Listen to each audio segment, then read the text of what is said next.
Hi guys, welcome back to part 2 of my empties. This is like an epic end of season empties. So if you didn't see part 1, I will link it below. That was all my bath and body stuff, and it was a lot. There was one particular thing I had like 5 or 6 of. That is a big favourite. I think it was the last item actually. Not intentionally, not like a weird clickbaity thing, but worth finding out what that was because I'm a big fan. Anyway, today I've got hair, skincare and a little bit of makeup and and a mouthwash. So let's get right into it. Starting with shampoo and conditioner. So these, I'm a big fan of these. The problem that I'm having is I cannot get the rest out of the bottles. So these are the Keep It Clean. These were sent to me with Pink Clay Purifying Shampoo from Stafford. I have very oily skin. No, I mean, yes I do, but that's not what I meant. I have very oily hair and I have a really hard time keeping it clean. Keep it clean. And I didn't buy these. I didn't really ever see anything about them, but when I talked about the Stafford dry shampoo, the original, Stafford, not himself, but the brand, contacted me and asked me if I'd like to try some things. I was like, yeah, sure, whatever. They sent me this. They sent me also a few other products from this range and their dry shampoo. The dry shampoo we're going to be talking about in my favourites because it is possibly the best dry shampoo I've ever used in my entire life. Total game changer. But also these, I will 100% be buying more. I wish they came in a different packaging. I wish they came in larger packaging as well. I had a really hard time getting the remainder out of this. I wish they came in like something I could cut open. This is not super easy. Take a bread knife or a saw to it, but other than that, not so much. If it was a squeezy tube, I'd have cut the top off and like got all the rest of it out. I did take this off and leave them. It's just too thick. I can't get the remaining conditioner out of there. I really tried to get the very last bits of this shampoo out, but these are just too small for my liking, for the packaging to be like that, because I've really struggled to make the most of the products. But my hair was the cleanest for the longest with those products. I will definitely buy them again. Next, the Josh Wood colour. Again, these were sent to me, and again, I'm having the same problem. Can't really get the remainder out of these bottles. Nice to look at, really cute. Kind of struggling with this. Also, I really like the, I forget what it's called, but they have a hair mask that's like in a squeezy thing as well, which eventually when I finish it, I'm probably going to have the same problem with. But the shampoo and conditioner, I didn't feel like they were enough for my hair. Like I say, very oily. I have to have something that's kind of either clarifying or just like a proper shampoo-y shampoo.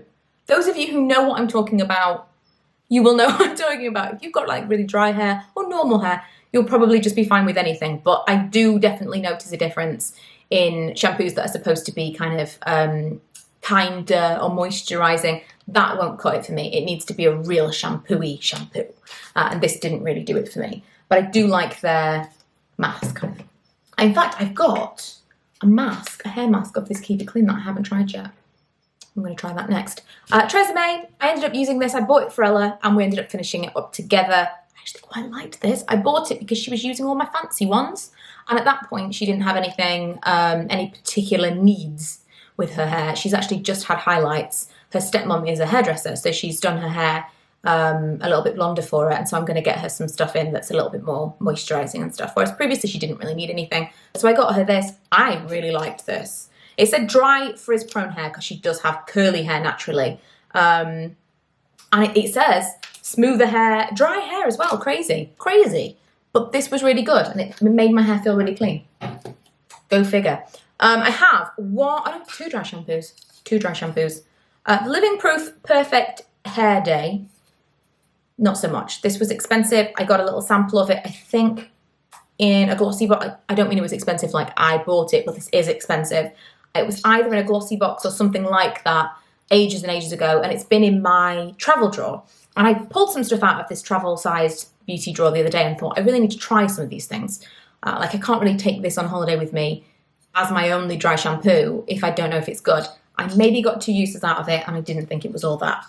This Colab dry shampoo, active, great, really good, on par with Batiste. Very similar, in fact, to Batiste, and I really liked the fragrance. Off the back of this, I talked on IGTV and maybe on YouTube as well, and I said that I had spoken too quickly about Colab dry shampoo. Maybe my hair was different now, I didn't know. Previously, I wrote it off as not enough for my oily hair, but maybe it was different now. I have since tried some of the regular ones because I didn't realise this was, I thought Active was just the fragrance. This has got more to it. This is a lot more powdery. This is a lot more like Batiste. Whereas the other one, I do think that it is more for refreshing hair that is not actually that oily. Whereas if you've got super oily hair like me, it just doesn't do it. And I'm disappointed because I really thought that I'd opened up a whole new world of dry shampoo. But I have been trying different ones off the back of that, and I have tried some that I really like. So I may do a video. Would you be interested in like 10 dry shampoo reviews in one video? Yays and nays? Let me know. What else have we got for hair? Anything? One thing. This Colorista Washout Peach Hair I got. Is there a name for this? I think maybe it's just called Colorista Washout. I don't even think I mentioned this when I did it. I did it just before we went to Edinburgh. If you go back and watch that vlog, you may be able to tell. I had washed my hair in between doing it and that trip. But you could kind of see the very blonde section in the front was a little bit peachy. I liked it. I liked that it was just the hint of something because obviously most of my hair is dark and uncoloured. And I just have these little sections and I'm thinking for Christmas I might try and do like a red. It's just a funky little something, a bit of fun.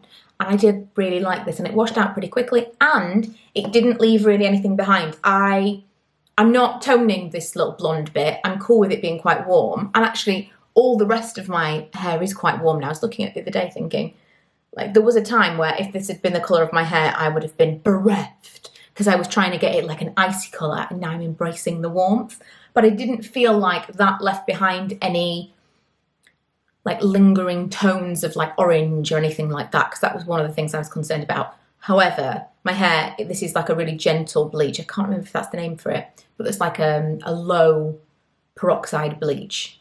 There's a word. Someone will know that's watching this. And so it's not like super, super high lift. Sorry, super, super high lift. I don't even know what that was. And maybe that's why it didn't cling so much. So don't take my word for it if you've got like platinum blonde hair. But if you're looking for a quick wash in, wash out thing and you've got similar hair to me or a little bit of blonde in your hair, it's a fun little thing. I'll do it again. And now we've got, oh, last thing before skincare. Listerine Nightly Reset. I did do a sponsored video talking about this. However, we've bought another one since. I really like it. Like the flavour of this a lot. And beside all the other things that it says that it does, that is kind of what sells me on, come on. A mouthwash is the word that I'm looking for. I really like the flavour of it. It's a milder, just a nicer flavour than your average. Although we do occasionally still use Caudalie because I get really bad, like my gums are really sensitive and they bleed. And pretty much all the time, it doesn't matter what I do. I tried to floss and I pulled out a filling. I have to have this filling redone soon. You know, like when you feel like you can't do anything right. That was one of those occasions, of course. Of course. The one time I actually tried to take up flossing like I'm supposed to do. Not the dance, but the teeth. And yeah, pull out a filling. Cost myself £65. That was great. And so yeah, I still do use Caudalie at least once a week because I don't know what it is. I use an electric toothbrush, so it's not even like I'm really going at my teeth. I just have particularly sensitive gums. I also can't wait for how many people are going to tell me the different things that could be the cause of that. This is the only problem with talking about like in the previous video, I mentioned my back and I haven't seen the comments yet, but I know there'll be people telling me the solutions to the back problems, which is fine. I welcome the suggestions. It's just when you've spoken about something so many times, and it's like every time I talk about having facial hair, someone tells me, at least one person tells me I have polycystic ovary syndrome. In fact, I made a video on IGTV not so long ago talking about how facial hair is totally normal, and the fact that people always suggest there is something wrong just goes to show how little people are talking about it. Like it should be normal. We should just go, oh yeah, no, that's fine. Facial hair, it's not a symptom of something. It's just totally normal. Women have facial hair, we just don't talk about it. We remove it and it's an embarrassing source of shame that we just pretend it's not there. Whereas if we did, people wouldn't assume there was something wrong, I think was my point. But I said that within the first 30 seconds and still someone commented, have you been checked for polycystic ovary syndrome? I was like, yes, I have. So yeah, please come at me with my many causes of bleeding gums. That being said, I would be interested because I don't know why. I don't know why. So some skincare. Caudalie Beauty Elixir, smoothing glowing complexion. I've never read that before. I love this so much. I don't know if it really does anything, but it's one of those things that a couple of times a year I will treat myself to a bottle of this, and I just go through it so quickly. It's £30. It's a spritzy toner. It's great if you're lazy because you feel like you're doing skincare, even though it's full of alcohol. It smells really nice and it feels like it's doing something, and Victoria Beckham said it was great. I don't know. I will buy it again. I know that I will. I have a mini version, like a mini bottle right now. Ooh, the sun's coming out. It's telling me it's time to finish this video before the sun gets horrible. It's that time of day where it starts to get really harsh.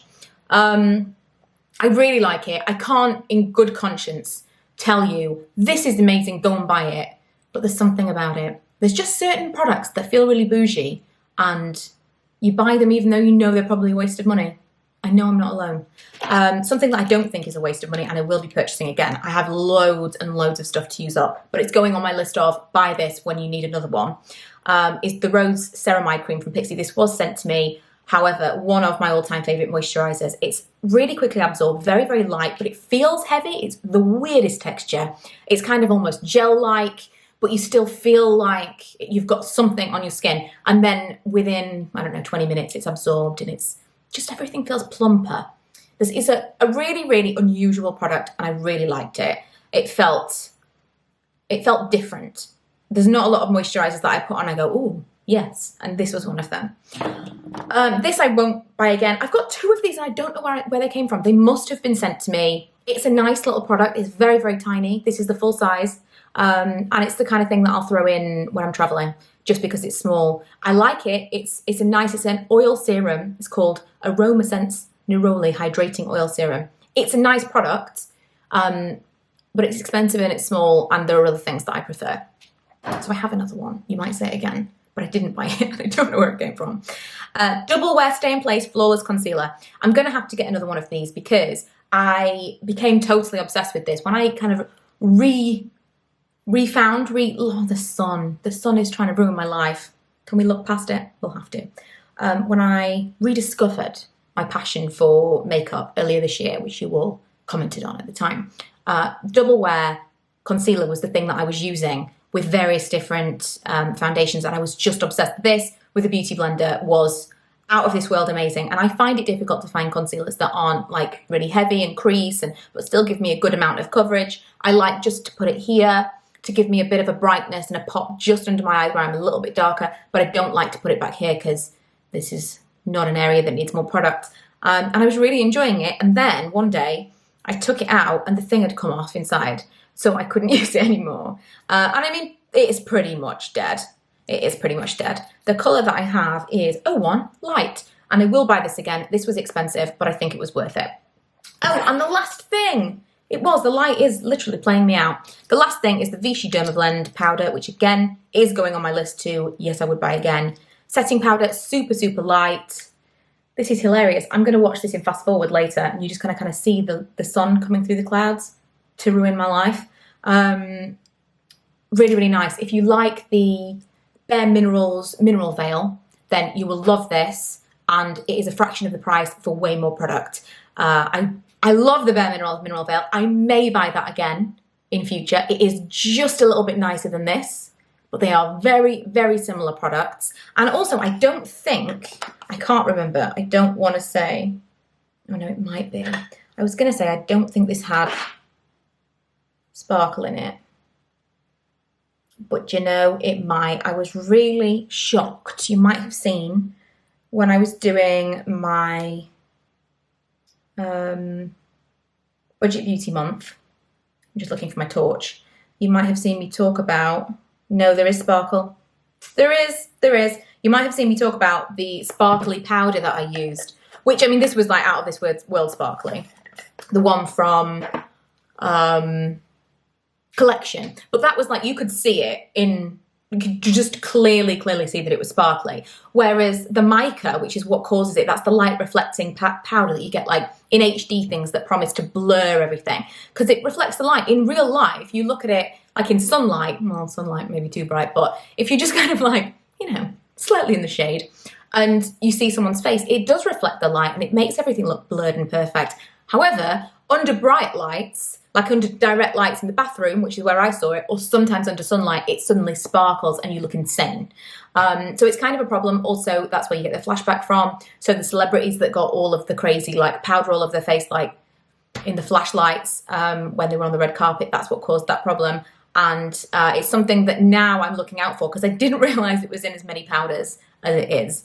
And it's not something that would put me off because I know that that's not something that I've noticed in the majority of the stuff that I use. Charlotte Tilbury's like loose powder's got it in too, because it is an effective thing to put in those kind of products because it does do that blurring effect. But it is something to note when you're going to be somewhere where maybe you're going to be flash photography and stuff. It's not cute, but I do love the Vichy Dermablend powder. It is that soft focus gorgeousness. Anyway, that is it for today's video. Like I say, there was another one. I'm going to have to leave because this situation, yeah. And if you want to watch the other video, it wasn't anything like this because I started filming it at just the right time where the light was perfect and not yet right in my eyes or casting this weird shadow across the whole video. So if you want to watch the other half, you can.